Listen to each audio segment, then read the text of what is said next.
Hello, how is everyone? Good afternoon. So as Alex said, thank you, Parisa, for joining. So we are going to do the duo act for sustainability. Not just sustainability, it's commercialization of sustainability. For those of you who don't know me, I'm Radhika Arapally. I've sat in the audience a few years ago, and now we advocate, volunteer, support, wave the flag for sustainability. And the reason for sharing this story is, at the minute, every job is a green job.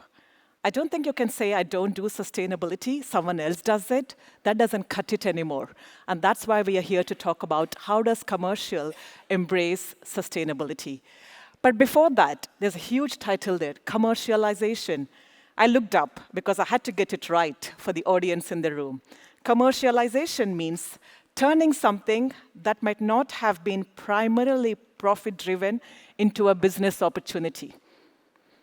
Does that feel sustainability? I can't see a nod of heads in the room. Okay, that's what we need. We need you, we need all of you. You heard from Google, sustainability was one of the top 3 drivers, trends. Talk about it. It is there, and it's there. We are feeling it. We are feeling the droughts. We are feeling food prices going up. We are feeling floods. So I think all of us need to wake up to this, and I'm glad to be given the opportunity in terms of how I do this. Okay. I just want to hear feedback from the room because I'm not able to read the room. So could I please have your support to go to menti.com? You could keep that code. I want to hear what's the challenge when it comes to commercialization of sustainability for your role.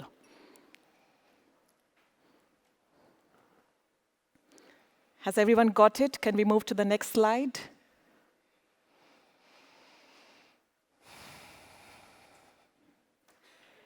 Good. I can see results starting to show up. Lack of measurable results. Okay. Limited ESG knowledge. Perceived lack of demand. Risk of greenwashing. I'll give it some more time. Think hard on this, please. No challenge. I love that. Next time, I'll speak to you. I really want to watch what your hotel is doing when it comes to sustainability, please. Lack of measurable results. I think we've got, did we get right number of people, Justine, who answered? Good. So I think lack of measurable results. And I hear you because you are revenue leaders, you are commercial leaders, and top line is your number. But sustainability also drives top-line numbers, and we've proven that again and again, right? So hopefully, if I can support you with answering some of what we have seen in terms of data, how does sustainability drive bookings? How does sustainability interact with guest interaction, which again goes back to measuring results? It'll support you on your case studies. Hospitality at the minute is on the heartbeat of change, and I think change is all around us. We are feeling it. And sustainability is on the change curve too. And the reason why sustainability and marketing is the future, and it's right with sales and marketing, is you are storytellers.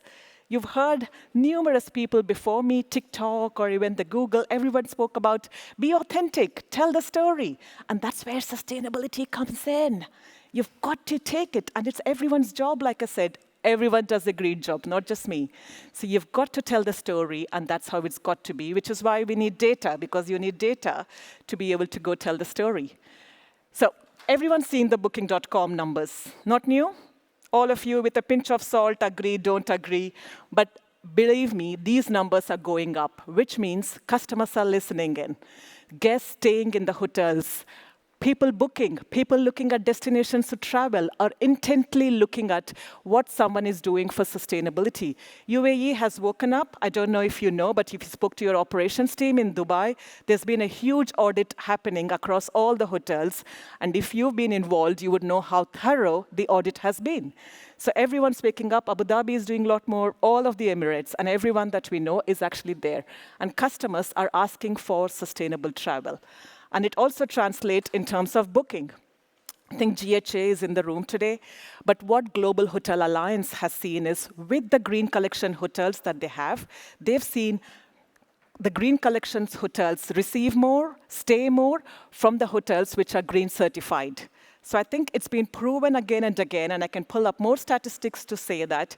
And you must be receiving RFPs, which have sustainability as one of the criteria. The third point is the most important for me, which is sustainability is like safety. If not done well, it does get picked up.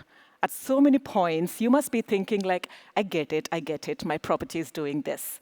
But when a guest leaves the property is when what happens? What happens? You get reviews, you get onslaught of, oh, I witnessed this, oh, I witnessed that. Or next time, make sure we don't go back to the same hotel. So I think it's so important when you have corporates, when you have future booking travelers. Gen Z cares so much about sustainability.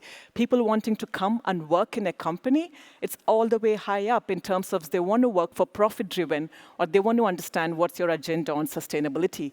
So I think we all agree sustainability drives booking revenue, so it's important for us how we address it. However, there's a huge challenge that we have. And the challenge is, at the minute, that's my statement, you could correct me if I'm wrong or if I'm right, but I kind of feel marketing and communications are the biggest threat at the minute to sustainability. No one's standing up to me. I'm going to stay here later on. Take me up, but I tell you why it's a threat. You make memories, you make dreams for people, but you're not telling me the sustainability story. It's not just about recycling of plastic or, I'm converting food waste. These are important, but you've got to tell me the holistic story of why does it matter and what you're doing. And I think that's where we're not seeing. You've got to tell a story that I can listen. We've just seen the TikTok videos, ski resorts. Ski resorts may not exist if you actually didn't tell a story and actually care enough to talk about sustainability. So I think that's where the threat is coming from. And I hear you. It's not all the time easy, especially where we live in Middle East. Telling a sustainability has its own challenges. Like, how do I talk about sustainability? Local communities, I am in Middle East. I hear you. And which is why there's so many traps when we talk about, and communication crisis happens. The top one is greenwashing. What's greenwashing? Greenwashing is overstating. Token gestures are being amplified, ignoring practices. And there are more other green hushing, when brands do so much for sustainability but are not really comfortable talking about it. That's really bad too. Because unless you do that, you're not coming to the benchmark of the industry. There's no one competing, so you're actually reducing it. More on green botching, green wishing, green rinsing. Look, there's so many of them. And I think all of us are falling into the trap of how do we do this. And it's not so much in the Middle East, but in Europe, it's certainly coming up. It's waking up. I don't know, some of you, GDPR, we've all done GDPR a few years ago, when all of us went so vigilant with our data protection rights, and I worked for loyalty, so I should know GDPR back in my time. So sustainability is going through a similar change at the minute in Europe. Green laws are coming. UK Green Claims Code has been published, and there are going to be companies being watched out for what's greenwashing, how are they doing. But I think, despite all this, we do have industry leaders doing things. And I think it's about having a KPI. What am I doing for sustainability, and how am I telling the stories? Bonvoy, Marriott, good travel, and all of us, we have a net positive hospitality. So the World Sustainable Hospitality Alliance talks about the net positive hospitality. And that means giving back much more than you take. And that, to me, is powerful. If you think about you as a hotel, you as a tourism destination, how are you giving back to the economy more than you take? How are you giving back to guests? How are you giving back to employees more than you take? So I'm saying there's so much research material out there. Get comfortable, because I know a lot of you, there was a good 1/3 who also said ESG knowledge doesn't exist. So get comfortable and look up these wonderful stories out there so we can chat more about it. Now, how do we do it? And I think this one word was plastered on so many times from morning. Be authentic, be authentic. And I would say, yes, be authentic, but also please don't be afraid to share your journey. Sustainability is not all about, I've got everything right. All of us don't know the answers.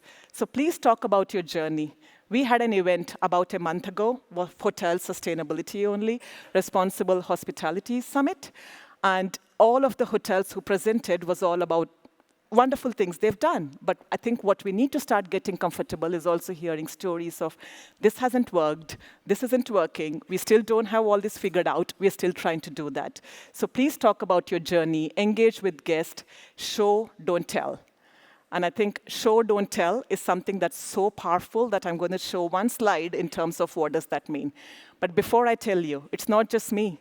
One of the great men, I mean, if you watch Netflix, by the way, Netflix does amazing job when you talk about sustainability. I'm sure Google does too, but Netflix does amazing job in terms of the content. Don't look up. Go have a look at it. Wonderful content being put out. And David Attenborough, he's produced series Our Planet on Netflix. And one of the things he said is, saving our planets is now a communications challenge. You are the ones who drive empathy. You are the ones who know how to tell a story. So I think we need your power to tell the story of what Middle East is doing when it comes to sustainability. Cauliflower story. I love this picture.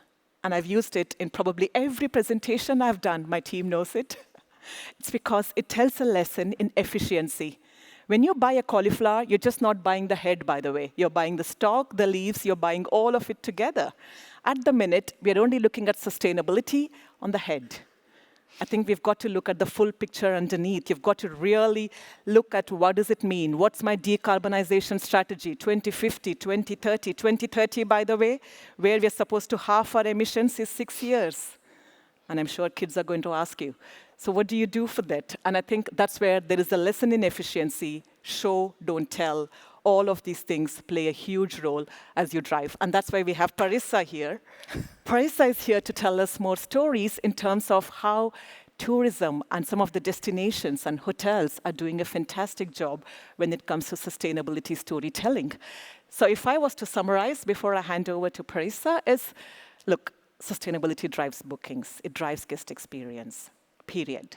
Okay, so it's important. Avoid the greenwashing traps, communicate, embed sustainability in every touch point. And with that, I would say the planet needs marketeers who can show us empathy and for the cultural moment. And the last line, this is our moment and time is essence. We don't have much time. Time is essence, please. Thank you. And I'll pass it to Parisa. Thanks so much, Radhika. Okay, let me just make sure all the slides are here. The middle one. No. Queuing. Here we go. Perfect. Thanks again, Radhika. So just before I get started into destinations that are already on this pathway and hotels within those destinations that are on their pathway, I just want to reiterate a few things that Radhika said. So first of all, if she hasn't already put it into your heads that every job is a green job and sustainability is now relevant to everyone in the hospitality sector, then let me say it again. Absolutely, the consciousness that we have now, the competition that we're dealing with. You heard Deloitte talking earlier and Google as well about how we're now competing with world destinations where in the UAE is up to number 11, beating Portugal, and we have a long way to go to get to that number 1 spot, but also Saudi Arabia and how they're coming up more and more, emerging as a very strong destination. This is all because of keeping up with the global trends, speaking that language that global travelers are now speaking, and that includes a very strong ESG requisite, as they said. Also, the growing consciousness, yes, it's Gen Z, it's millennials, but also even baby boomers are now looking at these kind of sustainability credentials because we have now connected sustainability with personal health and well-being. So your mental health, your physical well-being. When you go into a hotel, you want to be taken care of. You want to make sure that you are being taken care of holistically and not just your stay experience in terms of the actual product itself. I'm going to start with Al Ula. Now, I've had the pleasure of going down to Al Ula just 4 or 5 times this year itself. And I can tell you that everything that you hear about Al Ula is absolutely true. So they have a sustainability roadmap or charter that goes all the way up to 2030, and everything that they do is based on 3 major pillars. So the first of which is harmonizing between nature and people. That is a local community. There's about 45,000 people who reside in Al Ula and have done for many, many decades and centuries, and they've been living in harmony with the destination, and they want to continue that. They're also very conscious about their cultural heritage. So you hear about the Living Museum in Al Ula all the time. There are 5 cultural heritage destinations that they're keeping very much well preserved and maintaining the nuances of the Living Museum pathways, etc. There's also sustainable economic growth. So yes, that includes 5,000 hotel keys, but also several destinations within the destinations. So every tour guide, every server, everybody you meet in Al Ula that is in service of the visitors that come in know this story. So just moving on to one of the hotels that you've probably all seen on your Instagram. Perfect. So you've all heard of Habitas Al Ula. You've seen these beautiful images. Now that hotel has been designed specifically to be immersed into the Ashar Valley. They're very protective about the valley. They're very protective in the sense that they tell their visitors, their colleagues, what they need to do to make sure that that destination is being well maintained in terms of the cultural heritage as well. They have a regionally inspired restaurant, and if you speak to the chef, which I have, he is running a zero waste kitchen. He's working with the local farmers, he's bringing in local ingredients, creating local dishes, and talking to guests about them, encouraging them to go and visit farms and pick up local produce as well. And they have a lot of immersive cultural and well-being experiences. If you look at their positioning or the authentic storytelling that you were just referring to, it's very much based in sustainability and the wonders of biodiversity that is in that destination.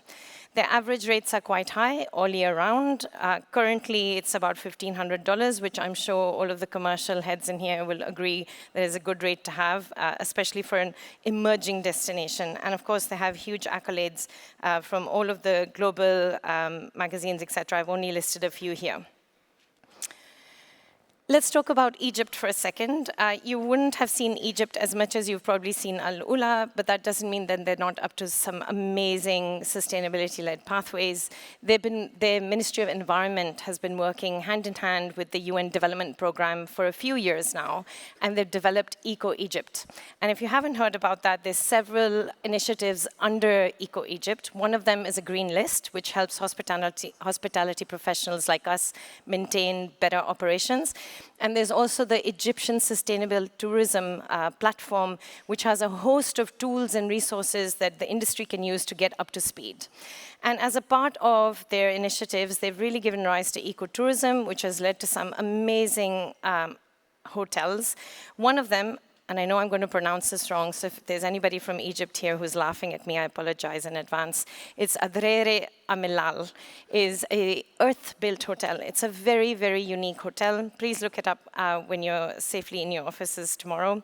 But it's earth-built in the sense that they've used all of the materials available in the Siwa Oasis to create this hotel out of salt, sand, and clay.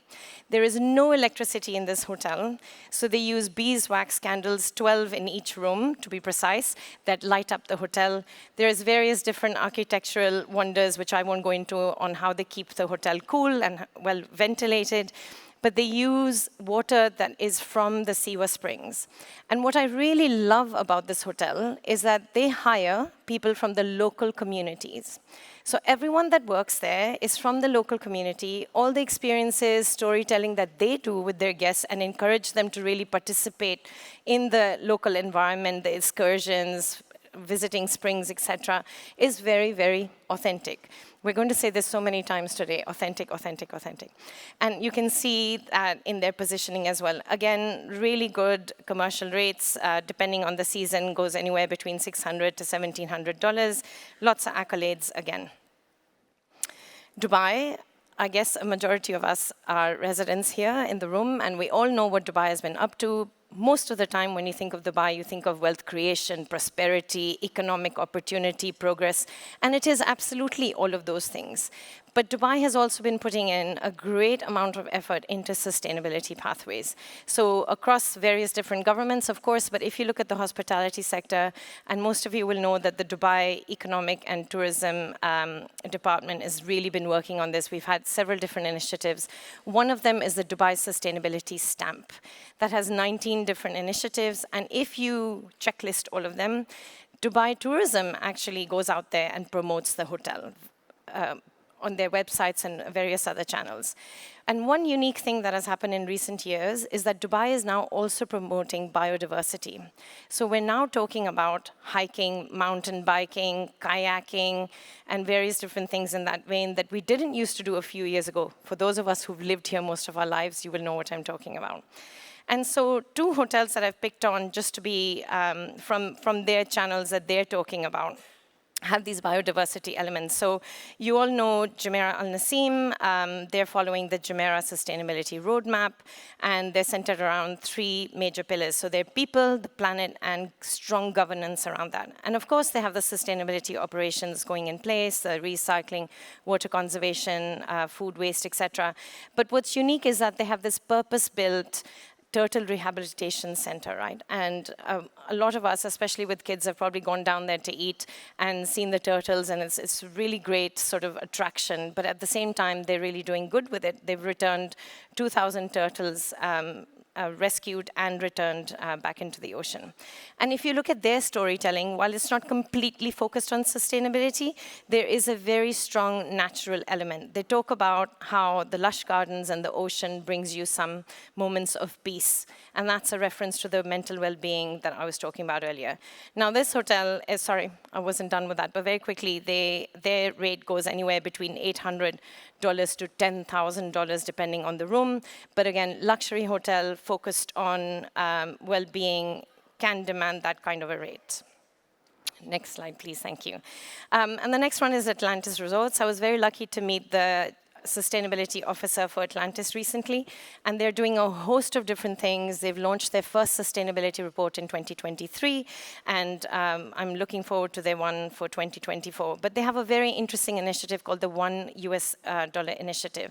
For every guest that experiences a marine-led activity at the hotel, they take $1 and put it into a fund for marine-led initiatives in the UAE. So that not only brings their guests into their journey with marine life, but it also helps fund other initiatives, which in turn come into our mix.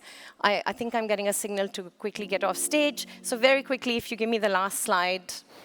Key takeaways: be authentic, be transparent, appeal to your guests' consciousness, and partner with the local communities to create some really sustainable, locally led experiences and cuisine. Thank you so much. I don't think we have time, so I'm No. going to say thank you. Thank you so much.